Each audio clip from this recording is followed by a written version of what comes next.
Dans les terres de Tadès où les ombres s'étendent, se lève un guerrier, le cœur lourd et ardent. Knut, fils des fjords, par le destin tourmenté. Dans le crépuscule, son destin est scellé. Au royaume d'Ostran, la nuit s'est abattue. Les âmes damnées errent dans leur peine nue. Astrid, sa douce aimée, le destin l'a ravie. Sous la lune de sang, son nom est maudit. Des coups dans les rues, des flammes dans le vent.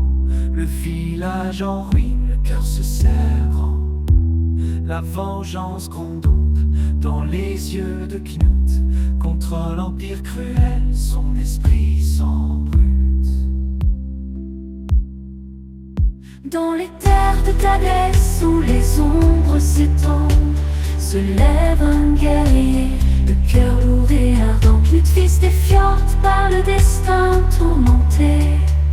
Dans le crépuscule, son destin est scellé.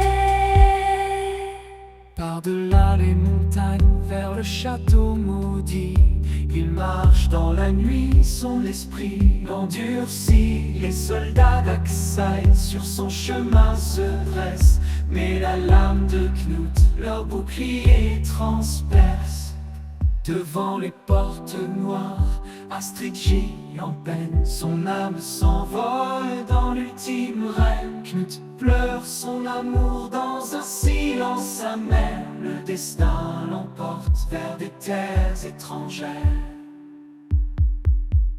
Dans les terres de Tadès où les ombres s'étendent, se lève un guerrier, le cœur lourd et ardent. Knut, fils des fjords, par le destin tourmenté.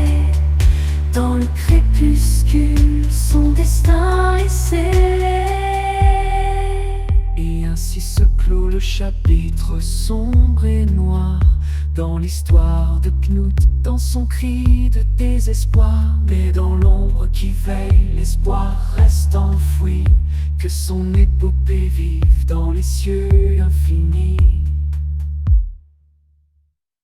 Ainsi se clôt le chapitre sombre et noir dans l'histoire de Knut, dans son cri de désespoir.